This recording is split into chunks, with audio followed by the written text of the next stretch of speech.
Terminaron las tareas de rescate en Esmeraldas. Los cuerpos de 2 de los 5 trabajadores que murieron en el deslave en una mina ilegal fueron retirados. Se descarta que haya más desaparecidos.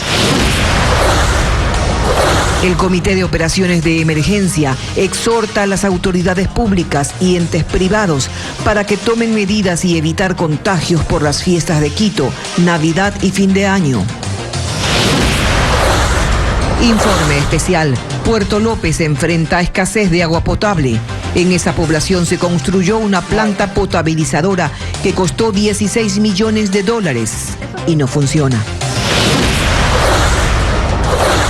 El exasambleísta Eliseo Azuero es llamado a juicio por delincuencia organizada, pero el proceso en su contra se detiene porque está prófugo. Las muertes violentas siguen en aumento en Guayaquil. El cuerpo de un hombre apareció baleado cerca del Parque Samanes, aumentando a 330 los crímenes en la zona 8. ¿Qué va a pasar en el futuro? Difícil saberlo. Podemos decirte cómo lo vemos nosotros. La maquinaria se encenderá y con ella la producción. Los campos se reactivarán. Nuestros productos viajarán otra vez. Y los edificios volverán a levantarse. El turismo vendrá. Los que son más seguirán inspirando al mundo. Con más ideas, claridad, valores y sabiduría. En 47 años hemos aprendido que de una crisis siempre se regresa con fuerza. Estamos aquí y estaremos a la vuelta. Banco Internacional. Para los que son más, queremos ser más. Las noticias en Televistazo con Tania Tinoco y Gabriela Baer.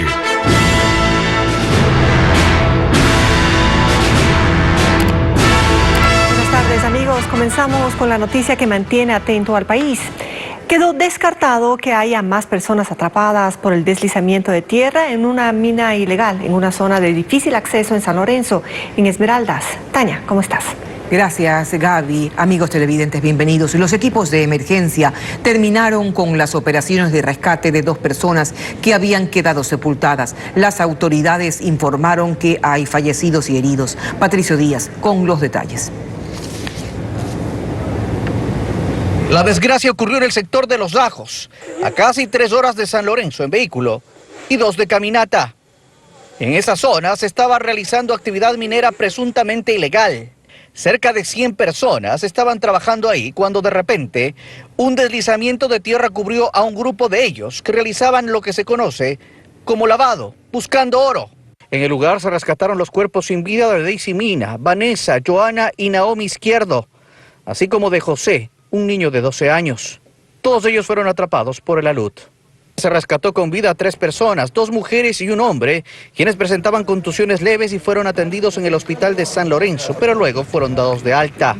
Fueron ayudadas por la gente del sector, ya que el lodo les había tapado la mitad del cuerpo. Varias hectáreas del sector se usaban para la actividad minera sin mayores seguridades, pero sí con la maquinaria para remover tierra y lo necesario para el transporte del producto, en este caso, oro. Habían ido construyendo cráteres, y en el cráter, el más grande, que tiene un diámetro de 100 metros y de profundidad de unos 70 metros, gente en el interior, aproximadamente unas 9-10 personas, habían estado realizando actividades de lavado de oro. Voy a estar atenta, pendiente, de que por favor esto se pare con firmeza, mano dura.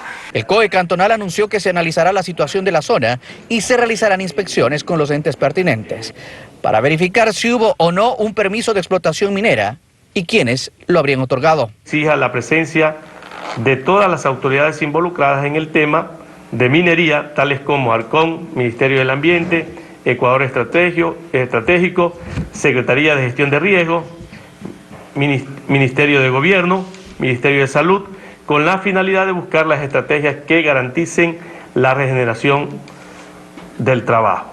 Además, el Ministerio de Inclusión Social analizará la situación de las familias de las personas fallecidas con el fin de que, de ser necesario, sean beneficiarios del Bono de Desarrollo Humano. Reconocen además la afectación ambiental de esta mina, que no sería la única.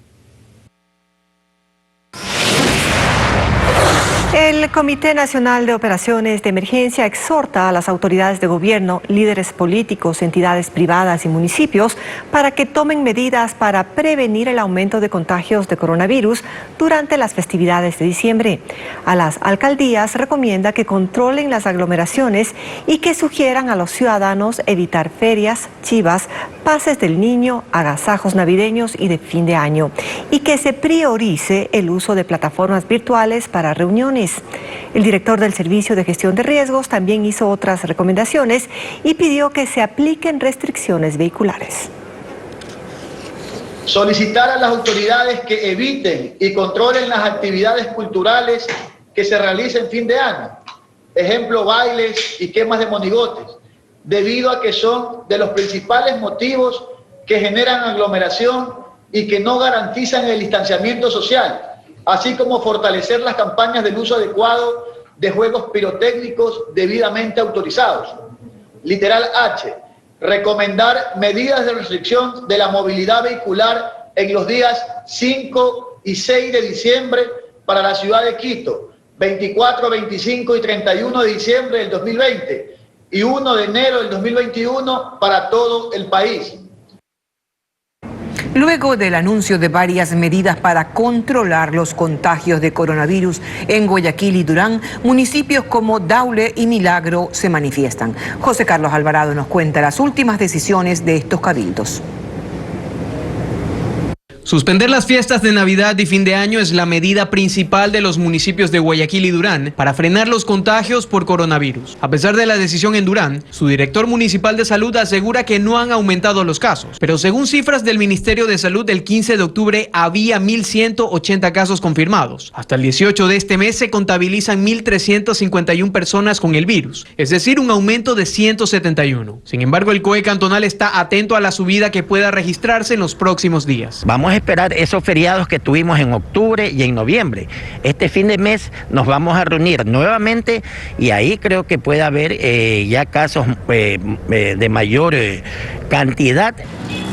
En el cantón Daule, que reporta un leve aumento de casos de COVID-19, su alcalde Wilson Cañizares aclara que por el momento no se piensa en un ajuste de las disposiciones, porque hay plena disponibilidad de camas UCI en su centro de salud. Si seguimos igual o mejor, no tenemos por qué tomar medidas. De todas maneras, nosotros tenemos implementados 2 albergues desde el mes de abril, entonces nunca han sido necesarios usarlos y al momento las 10 camas disponibles para el COVID están vacías. Mientras tanto, en Milagro también se reporta un aumento de contagios. En este cantón, a mediados de octubre se contaron 846 casos. El 18 de noviembre ya se registran 915. Subieron 69 contagios más. Sin embargo, la vicealcaldesa de Milagro, Daniela Azán, detalla que la próxima semana se tomarán decisiones para suspender eventos de concurrencia masiva. Lo más seguro es que el presidente del COE, junto a sus miembros, acaten estas disposiciones, que es la de no ferias gastronómicas, entre otras actividades.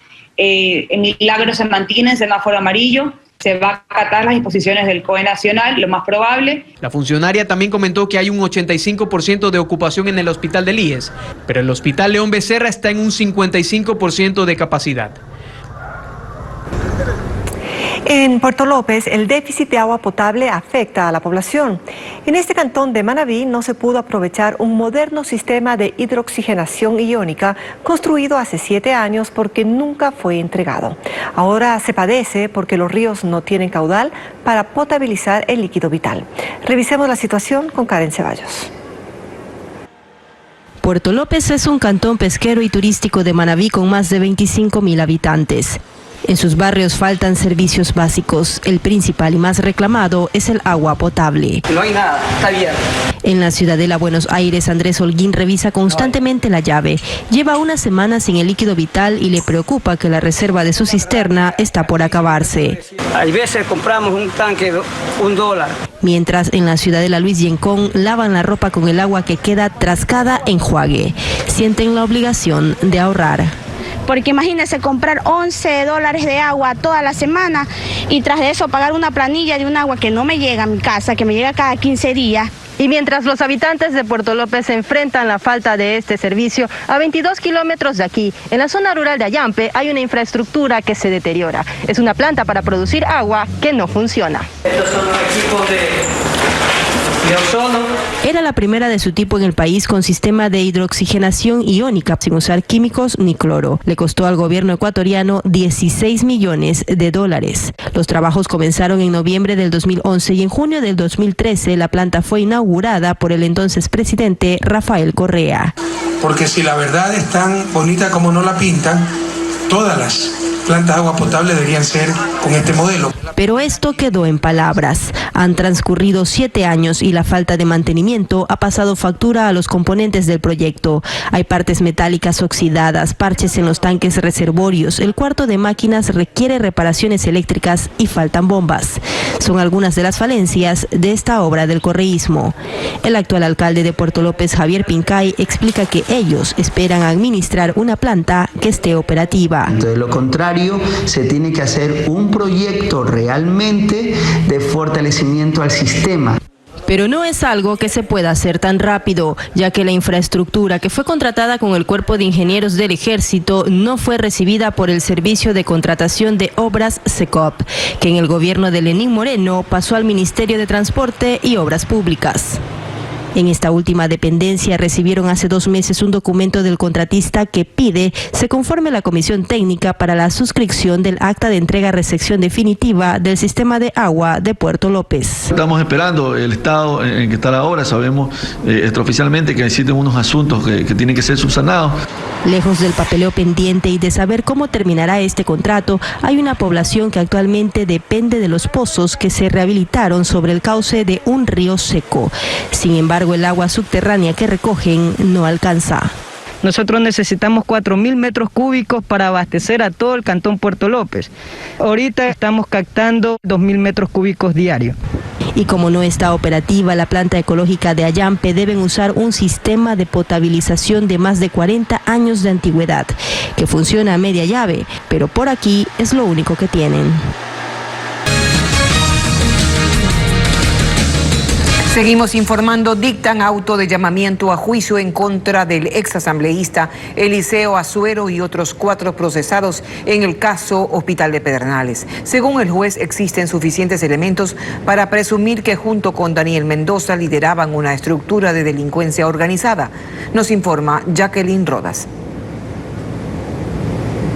El juez de la Corte Nacional, Marco Rodríguez, dictó auto de llamamiento a juicio en contra del exasambleísta Eliseo Azuero y ratificó la medida de prisión preventiva. Para el magistrado, existen graves y fundadas presunciones relativas a que Eliseo Azuero, mediante concertación, habría formado parte de un grupo estructurado, ejerciendo el mando de la organización junto con otro de los coprocesados con el propósito de cometer delitos fines, a partir de lo cual se desvirtúa que Daniel Mendoza haya sido el único líder de la estructura criminal. Explicó que la etapa de juzgamiento se suspende para Azuero porque está prófugo y el delito de delincuencia organizada no puede juzgarse en ausencia. Su abogado desconoce si piensa entregarse, pero cuestionó que se lo llame a juicio con base en audios editados. Y es que por la propia versión del hermano del señor Mendoza, él fue quien subió a esa nube los audios, pero previo a eso los editó mediante un programa que se llama Adobe Edition. Peritos concluyen en ambos peritajes que se desconoce su fuente original. También se llamó a juicio a otros 4 procesados: Danilo Vélez del consorcio Pedernales Manaví, Pablo Cruz y Dani Calderón, exfuncionarios del Servicio de Contratación de Obras SECOP, y Jorge Jalil, ex subdirector del SECOP. Este último también prófugo. Personas inocentes como el ingeniero Jorge Jalil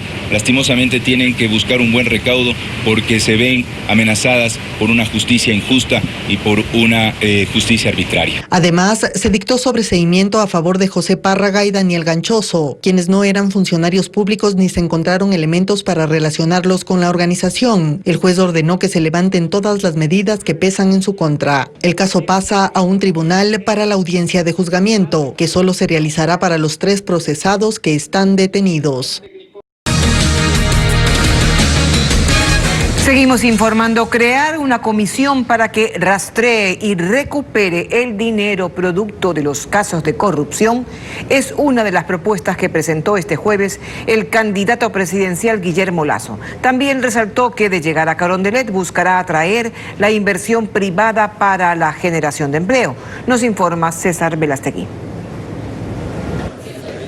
Los casos Arroz Verde y Hospital de Pedernales son 2 de los 20 procesos por corrupción que envuelven a exfuncionarios públicos y asambleístas destituidos. Pese a que hay juicios contra los acusados, no se ha podido recuperar el dinero a criterio del candidato presidencial de Creo, Guillermo Lasso. Este jueves en Guayaquil presentó sus propuestas de campaña, declarando su lucha contra la corrupción. Ha diseñado un mecanismo para saber dónde está el dinero producto de las coimas. La creación de una comisión internacional de lucha contra la corrupción, pero una que opere, que tenga presupuesto, con el apoyo de la ONU, expertos en recuperar dinero, que los 500 millones de dólares de la ISPOL no desaparecieron así nomás. Alguien debió haber ordenado una transferencia bancaria. Así también resaltó su compromiso de generar más fuentes de empleo, atrayendo la inversión privada, no solo local, sino también extranjera, con garantías jurídicas, que se consigue solo con la reducción de impuestos. Pero ahora quieren quitarle a tus hijos lo único que les quedará de ti, de tu esfuerzo, de tu trabajo, de tu dedicación durante toda una vida. Nosotros proponemos bajar impuestos, amigos. Proyectos que deberán contar con el apoyo de la nueva asamblea, por lo que pidió a la ciudadanía investigar la trayectoria de los candidatos al legislativo, poniendo como ejemplo a los del movimiento Creo. Uno de ellos es Guido Chiriboga, candidato de Guayas por el Distrito 3. En las manos de Guillermo Lasso presentará el día 24 de mayo las reformas requeridas, los proyectos de ley para trabajar desde el día 1. No nos iremos de farra con Miguel Bosé, ni a mirar el cielo y cantar bonito. Vamos a trabajar desde el 24 de mayo. Consideran que se debe crear un proyecto que impulse el emprendimiento, así generar plazas laborales para menores de 30 años. Cambiamos de tema. En el norte de Guayaquil hallan el cuerpo de un hombre que horas antes había sido asesinado a tiros. Con esta víctima ya suman 330 muertes violentas en 3 cantones de Guayas. Diego Cuenca nos informa que los agentes policiales no han determinado las causas del crimen y el fallecido no ha sido identificado. A las 6 de la mañana, la policía recibió la alerta de que el cuerpo de un hombre estaba tendido en la vereda junto a la avenida Narcisa de Jesús, en el norte de Guayaquil. Los agentes llegaron al sitio y hallaron entre los arbustos a un hombre que había sido asesinado a tiros. El cuerpo es de un ciudadano aproximadamente entre 25 y 30 años de edad. Tiene un impacto de arma de fuego a la altura de su rostro, en el ojo. Durante el levantamiento del cadáver, Criminalística recogió 5 restos de balas, mientras los agentes de la Unidad de Muertes Violentas tomaban las versiones de los habitantes de la zona. Hasta el momento la policía no ha podido determinar con exactitud cuál fue el móvil del crimen que ocurrió en este lugar. Y tampoco se ha podido identificar a la víctima, que con ella ya suman 330 muertes violentas en Guayaquil, Durán y San Borondón. El hecho violento se reporta a menos de 24 horas después de que habitantes del suburbio de Guayaquil, en la orilla del Estero Salado, hallaran el cuerpo de un hombre que fue torturado y decapitado. Y pocos metros más adelante encontraron en una funda la cabeza de la víctima. Intensificaron las tareas de investigación para identificar a los criminales. Al descubierto un caso de posible concusión dentro de las filas policiales en Cuenca. Los oficiales cobraban a los miembros de tropa por adelantar sus días libres o los horarios de salida. Como en toda institución, en la policía, los días libres, los descansos, las horas de salida están claramente establecidas. Y si alguien necesita salir antes o ausentarse por algo, lo soluciona pidiendo permiso a su superior. Pero lo que ahora se denuncia es que esos superiores estaban cobrando por los permisos. Se entiende o se puede presumir que posiblemente esté involucrado una persona que tenga un rango superior al policía, porque ¿quién exige eso? ¿O quién da los pases? ¿Quién da los permisos? ¿Quién da los rangos? Es un policía que tenga un grado superior y que pueda realmente hacer eso, ¿no? En Azuay la policía se ha pronunciado ya oficialmente y dicen que si esto ocurría no era en toda la provincia, sino en un solo cuartel.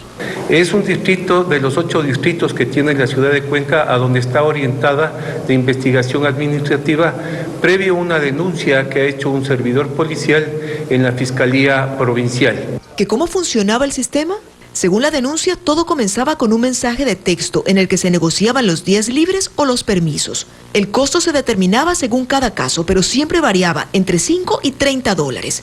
Luego un patrullero iba hasta el cuartel, recogía el dinero y se lo llevaba al oficial. La preocupación del alto mando institucional ha sido el inicio de una acción administrativa para determinar si existe responsabilidad o no responsabilidad de los servidores policiales.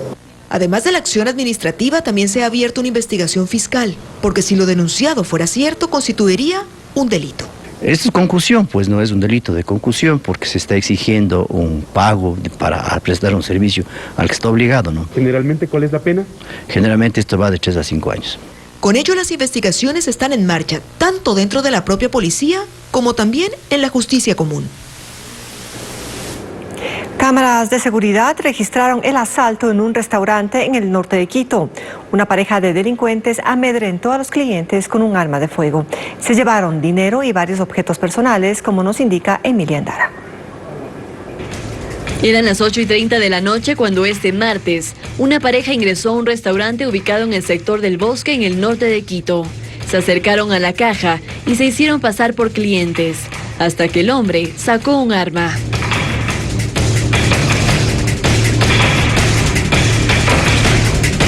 Luego el sujeto ingresó a la cocina y regresó con 2 empleados que fueron amenazados por el hombre armado. Los dirigió a la mesa donde se encontraba un comensal y es cuando empezó a pedir las pertenencias a todos los clientes. Esto mientras que la mujer hablaba con la empleada en la caja y luego se robó el dinero y varias pertenencias. Era un hombre más o menos de 1,80 m, de nacionalidad extranjera. Era una chica igual alta, delgada, igual extranjera. De cabello corto. En una mesa se encontraban 5 personas. En las imágenes de las cámaras de seguridad se ve como la pareja de delincuentes quita objetos de valor y amenazan con el arma. La sospechosa tomó un cuchillo de la mesa y obligó a una cliente a entregar su bolso. Básicamente nos sustrajeron lo que son nuestras pertenencias de tipo celulares, joyas, dinero en efectivo. Nuestro robo fue aproximadamente de unos $2,000, o sea, es bastante dinero. Ya fue imposible ninguna reacción porque nos tenían amenazados con un arma de fuego. Es más, la chica, muy agresiva, cogió un cuchillo de la mesa y nos quería clavar. Finalmente los delincuentes salieron del restaurante. Afuera los esperaba un motociclista. En las imágenes se ve cómo los 3 huyen. La policía investiga este caso que evidencia la frialdad con la que esta pareja cometió el asalto en menos de 5 minutos.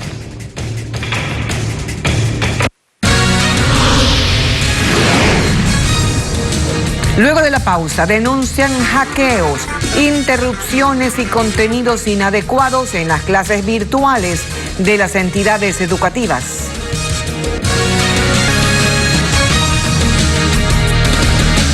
Hay preocupación en planteles que han sido blanco de hackeos durante las clases virtuales. Personas ajenas ingresan para compartir contenidos molestos y hasta ofensivos. La Autoridad de Educación pide que se emplee una plataforma más segura y que los docentes conozcan sobre los protocolos de seguridad para evitar y saber actuar.